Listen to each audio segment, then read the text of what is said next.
To my channel Physiora. I am your host Khadija. तो आज का हमारा टॉपिक रहने वाला है मसल का हम पूरा ही एनाटॉमी एंड फिजियोलॉजी के साथ हम इसके टाइप्स वगैरह सब कुछ इसमें कवर करेंगे।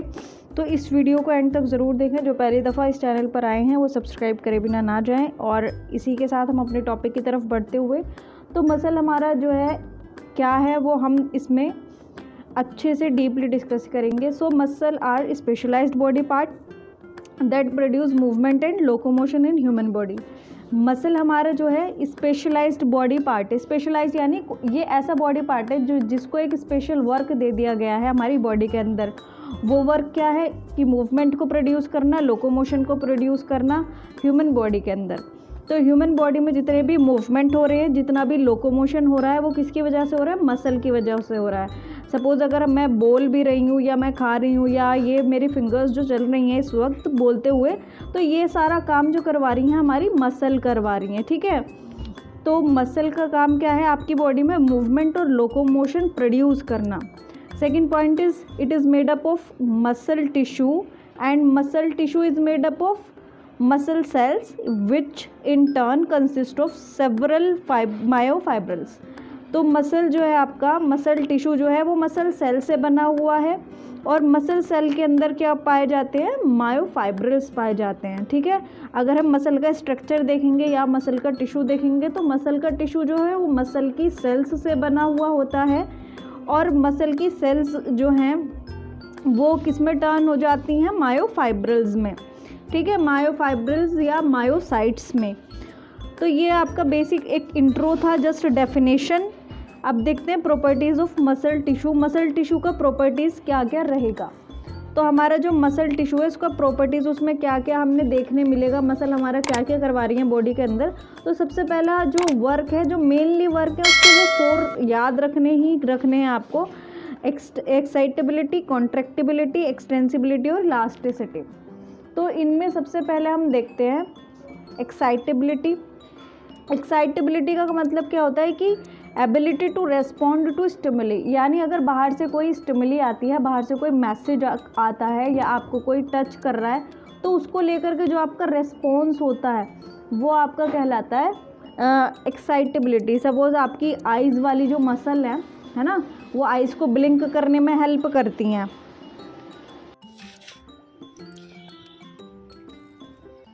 सो स्केलेटल मसल हमारी फर्स्ट टाइप ऑफ मसल है। स्केलेटल मसल में क्या देखना है हमने कि skeletal muscle are all the muscles of the body that are attach to the bones of the body और स्केलेटन।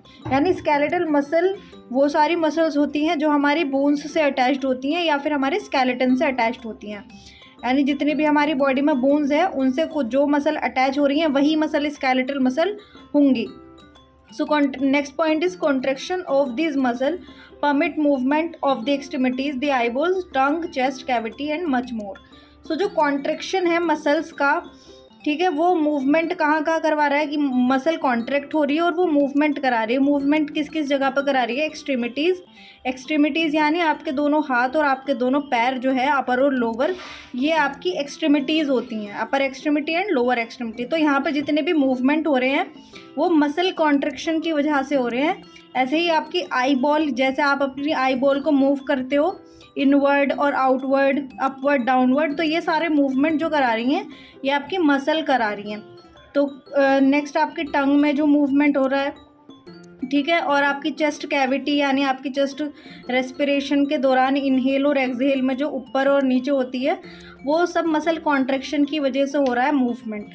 और मच मोर से मीन्स है कि और भी बहुत सारे हैं मूवमेंट्स, ठीक है, जो कॉन्ट्रैक्ट होने पर मसल्स के, स्केलेटल मसल्स के होते हैं।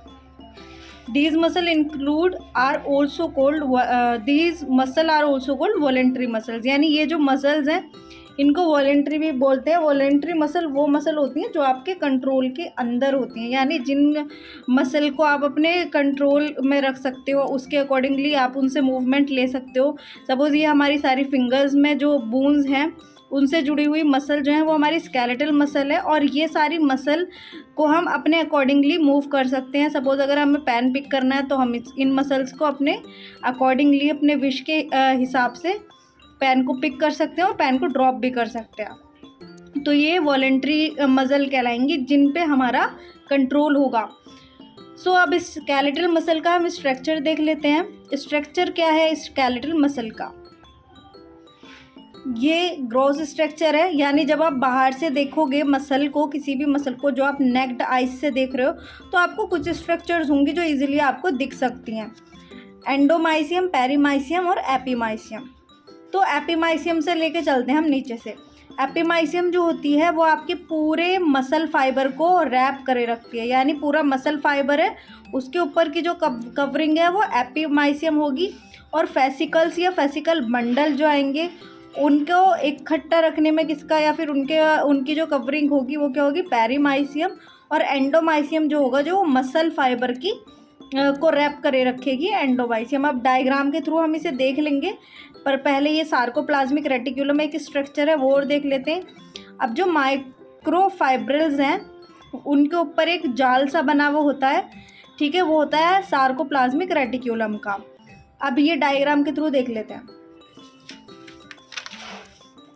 ये है हमारे स्केलेटल मसल का पूरा डायग्राम कि हमारे स्केलेटल मसल में क्या क्या चीज़ होगी। देखो स्केलेटल मसल का फर्स्ट पॉइंट क्या था कि ये बोन से कनेक्ट रहेंगी, बोन से कनेक्ट होगी जो मसल वो स्केलेटल मसल कहलाएगी, या आपके स्केलेटल से कनेक्ट होगी तो स्केलेटल मसल कहलाएगी। और स्केलेटल और ये जो उससे कनेक्टेड जो मसल है ये किसके थ्रू कनेक्टेड है, ये टेंडन के थ्रू कनेक्ट होती है, यानी मसल टू बोन जो कनेक्शन बना रहा है वो कौन बना रहा है, टेंडन। ठीक है, ये मसल का बैली है, यानी मोटा वाला पार्ट है मसल का। अब हमने इसको क्या किया, मसल थी उसको हमने कट कर दिया, उसका हमने एक सेक्शन ले लिया ताकि हम अंदर की स्ट्रक्चर्स को और सही से देख लें। तो सबसे पहले क्या था, एपीमाइसियम, ठीक है, पेरीमाइसियम और एंडोमाइसियम। अब एपीमाइसियम से स्टार्ट करते हैं। एपीमाइसियम जो है ये बाहर वाली जो लेयर है ये एपीमाइसियम है, ठीक है, इसके बाहर एपीमाइसियम में। पेरीमाइसियम क्या होगी, ये हमारे ये जो दिख रहे हैं आपको ये सारा है हमारा फेसिकल, ये भी फेसिकल है, ये भी फेसिकल है, ये भी, ये सारे फेसिकल है। और एक फेसिकल को हमने बाहर को निकाल दिया है। तो ये जो फेसिकल है इनके बाहर जो होगी वो पेरीमाइसियम होगी, ये वाली जो है ये पेरीमाइसियम है, इनके बाहर वाली कवरिंग, ठीक है। अब जब ये फेसिकल है, फेसिकल के आप अंदर जाओ आप, अब ये एपीमाइसियम तो मसल फाइबर के ऊपर हो गई, और पेरीमाइसियम जो है वो हमारी फेसिकल या आपके इसके फेसिकुलाई के बाहर हो गई। नेक्स्ट जो हमारी एंडोमाइसियम है, एंडोमाइसियम हमारी किन के बाहर होगी, ये जो दिख रहे हैं आपको छोटे छोटे स्ट्रक्चर्स, इनके बाहर जो ये पोर्शन है ये पूरा ये वाला ही आपका एंडोमाइसियम है, यानी ये जो फाइबर्स हैं इसको इनके बीच वाला जो पोर्शन है वो आपका एंडोमाइसियम। तो एपीमाइसियम मसल फाइबर के बाहर, फेसिकल के बाहर जो होगी वो होगी पेरीमाइसियम, और एंडोमाइसियम किसके बाहर होगी, आपकी मसल फाइबर के, ठीक है। तो अब जो ये हमारा मसल फाइबर है इसके बाहर ये मसल फाइबर, इसके बाहर एंडोमाइसियम हो गई, ये मसल फाइबर इसके बाहर एंडोमाइसियम हो गई। अब इस मसल फाइबर को हम यहाँ पे थोड़ा सा बाहर को निकाल के हम देख लेते हैं। इस मसल फाइबर के अंदर जो होंगी स्ट्रक्चर वो होंगी मायोफाइब्रिल्स या मायोसाइट्स। अब इस मायोफाइब्रिल्स के ऊपर ही एक जाल सा बना रहता है, वही जाल जो होता है वो इस सार्कोप्लाज्मिक रेटिकुलम का होता है, ठीक है। तो ये 4 हेडिंग थी जो हम ग्रोस स्ट्रक्चर जब हम नेक्ड आइज से देखेंगे स्केलेटल मसल को तो वो हमें दिख जाएंगी, ठीक है। एपीमाइसियम, पेरीमाइसियम, एंडोमाइसियम और सार्कोप्लाज्मिक रेटिकुलम।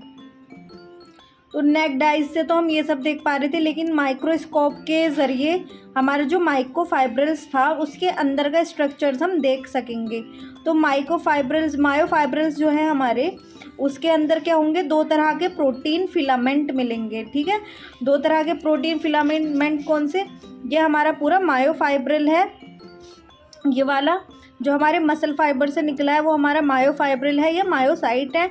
इसके अंदर ये डॉट्स जो दिख रहे हैं ये हम माइक्रोस्कोपिक स्ट्रक्चर जब देखेंगे तो उसमें हमें कुछ इस तरह दिखेंगी, 2 तरह के प्रोटीन दिखेंगे, ठीक है। ये प्रोटीन्स के नेम लिखे हुए हैं। अब प्रोटीन 2 तरह के हमको दिखेंगे। सबसे पहला प्रोटीन देख कौन सा है, थिक फिलामेंट। 2 फिलामेंट होंगे ना प्रोटीन के, तो थिक फिलामेंट होगा, एक थिन होगा। जो थिक होगा उसको बोलेंगे मायोसिन। देखो ये थिन है और ये पतला है, ये मोटा है, तो थिक वाला जो है वो मायोसिन होगा। They have a rod like tail, they terminate into 2 heads and cross bridges. तो इसका हम और डीप स्ट्रक्चर देखते हैं।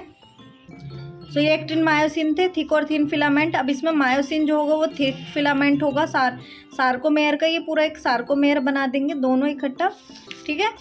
तो अब इसमें इसका स्ट्रक्चर क्या था कि इसका एक साइड आपको टेल देखने मिलेगा, दूसरे साइड आपका ये थोड़ा सा ये आपको मायोसिन हेड या आपको ये मिलेंगे क्रॉस ब्रिज, ठीक है, क्रॉस ब्रिज।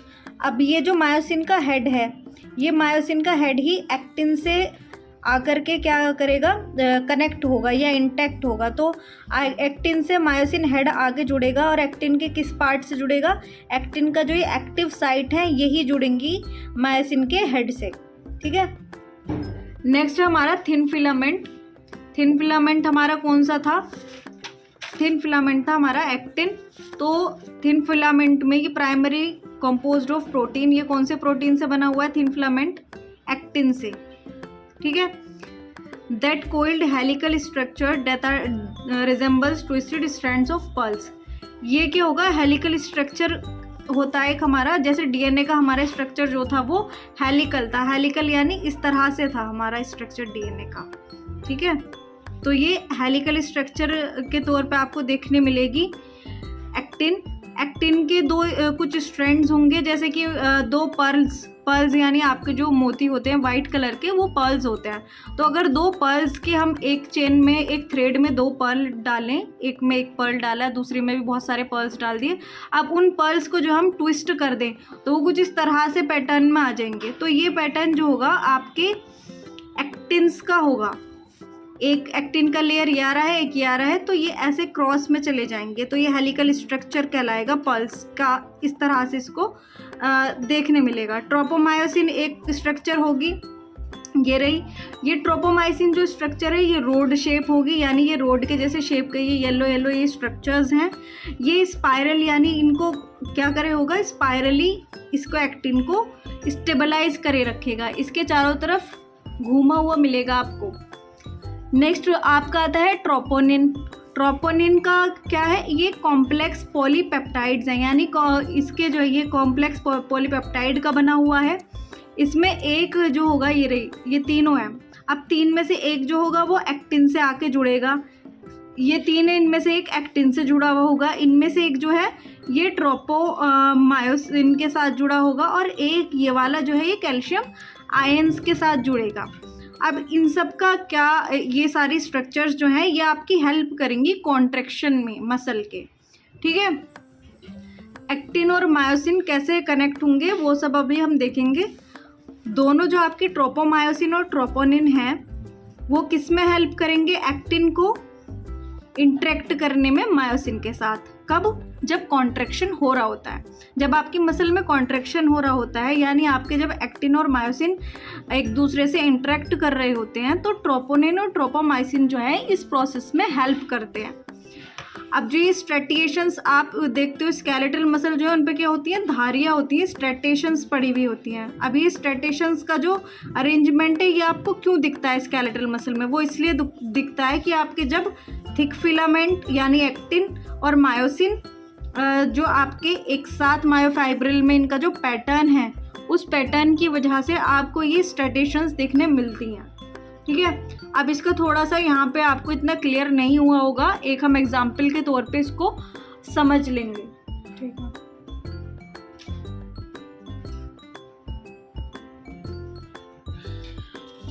तो इसमें हम देखेंगे कि कॉन्ट्रैक्शन कैसे होती है मसल की, यानी हमारा जो एक्टिन और मायोसिन है वो जब एक साथ आते हैं तो किस तरह से क्या चीज़ उनको करनी रहती है। सो हमारा मायोसिन जो है, जो हमारा क्या था, थिक फिलामेंट था, यानी मोटा वाला जो फिलामेंट था वो था मायोसिन और थिन फिलामेंट था हमारा एक्टिन। तो ये दोनों जब एक दूसरे के साथ आएंगे तभी कॉन्ट्रैक्शन होगा। तो इन दोनों को एक साथ आने के लिए हम एक एग्जांपल ले लेते हैं। सपोज़ मायोसिन यानी कोई एक मैन है, कोई एक लड़का है, और एक एक्टिन यानी साइकिल हम ले लेते हैं। तो जब इसको साइकिल पे क्या करना है, राइड करना है, तो इसको राइड करना है, लेकिन आपकी जो साइकिल है उसके अंदर क्या पड़ी हुई है, चेन पड़ी हुई है, और चेन में है लॉक, ठीक है। यानी आपके एक्टिन के अंदर ट्रोपोमायोसिन एक तरह से चेन की तरह उसे स्टेबलाइज करे रखता है और ट्रोपोनिन क्या करे रखता है, उसे लॉक करे रखता है।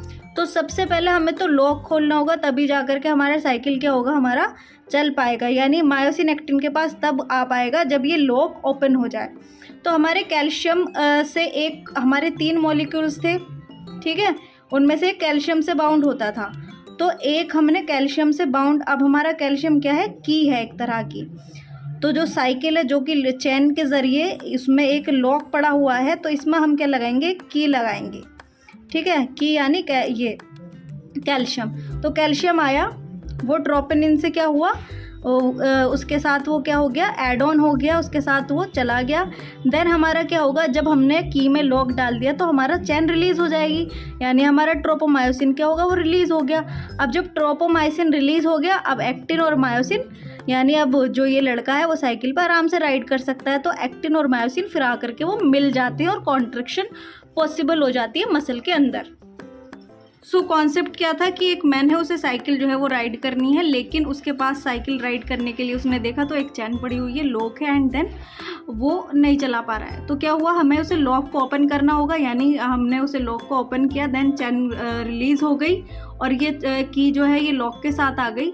अब जब चेन रिलीज़ हो गई तो ये इजीली साइकिल को कैरी कर सकता है। यानी मायोसिन एक्टिन के पास तब जाएगा जब ट्रोपोनिन कैल्शियम से बाइंड हो जाएगा और इसके बाद ट्रोपोमायोसिन रिलीज हो जाएगा, ठीक है।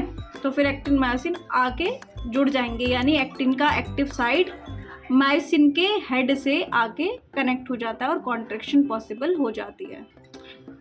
तो ये हम देखेंगे कॉन्ट्रैक्शन के बाद कैसे कैसे, मतलब हमारी मसल कॉन्ट्रैक्ट कैसे होती है, मसल हमारी रिलैक्स कैसे होती है। तो उसमें कुछ हमारी अंदर थोड़ा फिजियोलॉजिकल चेंजेस रहते हैं, तो वो देख लेंगे। तो यहाँ पे देखो सार्कोमेयर, आप बहुत सुन रहे हो कि सार्कोमेयर ये होता है, सार्कोमेयर वो। सार्कोमेयर क्या होता है, सार्कोमेयर देखो ये जेड लाइन है, ये जिगजैग जो है ये जेड लाइन है, अभी थोड़ा रफली ऐसे ही। ये यहाँ पे देखो इसके और इसके बीच का डिस्टेंस कितना है, कम है। यहाँ पे जेड से लेके जेड के बीच का डिस्टेंस कितना है, ज़्यादा है। तो यहाँ पे सार्कोमेयर का जो वो है एक तरह से डिस्टेंस वो ज़्यादा है, यानी रिलैक्स पोजीशन में ये लॉन्ग रहेगा या लेंथन्स रहेंगी इसकी लेंथ। जबकि जब ये मसल कॉन्ट्रैक्ट होगी तो सार्कोमेयर जो है वो क्या हो जाएगा, शॉर्ट हो जाएगा कॉन्ट्रैक्शन के साथ। तो सार्कोमेयर आ गया ना समझ। इसके बाद हम देखते हैं आई बैंड। आई बैंड यहाँ पे लिखा हुआ मिला होगा आपको, यहाँ पे भी आई बैंड लिखा हुआ है, यहाँ पे भी आई बैंड लिखा हुआ है, ये रहा आई बैंड, यहाँ पे आई बैंड। तो इस आई बैंड का हम देख लेते हैं डेफिनेशन एक बारी। तो आई बैंड क्या है, लाइट बैंड, यानी एक तरह की लाइट बैंड है। जब आप देखोगे इसे तो आपको ये लाइट वाला एरिया जो दिखेगा वो आई बैंड होगा सार्कोमेयर के अंदर, है ना। ये पूरा सार्कोमेयर है, इसके अंदर जो ये लाइट एरिया है यही आपका जो है आई बैंड है। अब लाइट क्यों है, क्योंकि यहाँ पे सिर्फ फिलामेंट मिल रहे हैं एक्टिन। एक्टिन भी कैसे वाले फिलामेंट है, पतले वाले, तो थिन फिलामेंट होते हैं एक्टिन यहाँ पे सिर्फ।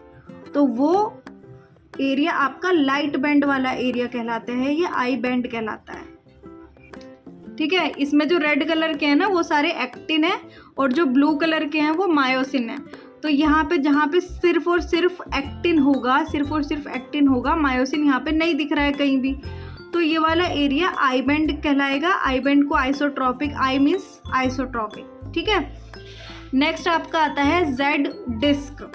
जेड डिस्क आप देख रहे हो, ये जिगजैग वाली जो है ये जेड डिस्क है। तो जेड डिस्क जो है एक cross striations which bisect the I band, यानी एक क्रॉस स्टेटिएशंस है, यानी एक क्रॉस वाली, क्रॉस टाइप की एक धारी है जो क्या करती है, आई बैंड जो है ये आपका पूरा आई बैंड यहाँ से लेके यहाँ तक इसको बाइसेक्ट यानी बीच में से काटती है, ठीक है। Marking begin and end of this one sarcomere, ये क्या करती है, ये एक तरह की मार्किंग है, यानी एक तरह का ये निशान है जहाँ से आपका एक सार्कोमेयर स्टार्ट हो रहा होता है, ये या तो एक सार्कोमेयर ख़त्म हो रहा होता है।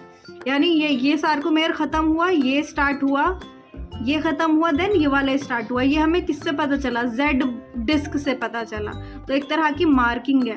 तो जेड का क्या मतलब है, जेड जो है ये उस चैन शेपिंग करके इसको रिप्रेजेंट करते हैं। इसका जो मतलब है जैसे उसका आइसोट्रॉपिक था, इसको बोलते हैं बिटवीन डिस्क, यानी डिस्क के बीच में, यानी ये जो पूरा सार्कोमेयर है इनके बीच में। इसका मतलब इस वर्ड का। नेक्स्ट आता है आपका ए बेंड। ए बेंड जो है आपका वो एक तरह का डार्क बेंड है। देखो डार्क कैसे ऐसे रख सकते हो, डार्क वाले में ए आ रहा है तो ये ए बेंड है, लाइट में आई आ रहा है तो आई बेंड। ठीक है, ए बेंड कैसा है, डार्क बेंड है सार्कोमेयर का, यानी ये जो आपका पूरा सार्कोमेयर है इसमें डार्क बेंड वाला जो एरिया है वो ए बेंड होगा। डार्क कहाँ से कहाँ तक है, जहाँ पे एक्टिन और मायोसिन दोनों दिख रहे हो आपको, एक्टिन भी है मायोसिन भी है, एक्टिन भी है मायोसिन भी है, कहाँ से, ए बेंड में, ये रहा। ठीक है, ऐसे ही आप इसमें भी देख सकते हो, ऊपर वाले डायग्राम में भी यहाँ पे देख रहे हो, यहाँ पे एक्टिन और मायोसिन इकट्ठे आ रखे हैं, तो एक्टिन और मायोसिन दोनों आ रहे हैं, यहाँ से यहाँ तक का आई बेंड हो गया, जहाँ पे ए बेंड हो गया, और जहाँ पे आपका सिर्फ क्या है एक्टिन था वो वाला आपका आई बेंड हो गया। जेड लाइन जो है ये रही आपकी बीच में आई बेंड को काटते हुए। तो ये सिंपली क्या है, जहाँ पे एक्टिन और मायोसिन फिलामेंट दोनों होते हैं वो वाला एरिया होता है ए बेंड, और ये डार्क बेंड भी कहते हैं इसको सार्कोमेयर का। ए मीन्स होता है एनाइसोट्रॉफिक। ठीक है, जब ये मतलब ये आई जेड ए आ रहा है तो आपको इसका एक फुल फॉर्म भी पता होना चाहिए, तो एनाइसोट्रॉफिक होगा ए बेंड। फिर आता है एच जोन। एच जोन आपका डायग्राम में आपका एच जोन दिख रहा है आपको, एच जोन है, देखो ये रहा, यहाँ से लेके ये यहाँ तक का जो जोन है ये एच जोन है। अब ये जो एच जोन है आपका ये ए बेंड के अंदर आ रहा है, ए बेंड यहाँ से लेके यहाँ तक का ए बेंड है, ए बेंड के अंदर आता है एच जोन। अब ये एच जोन कौन सा वाला जोन है, ये एच जोन वो वाला जोन है जिसमें कि यहाँ से आप देखो कि यहाँ पे एक्टिन नहीं दिख रहा कहीं भी, पर यहाँ पे मायोसिन मायोसिन दिख रहा है, तो यहाँ पे सिर्फ क्या होगा आपका मायोसिन होंगे।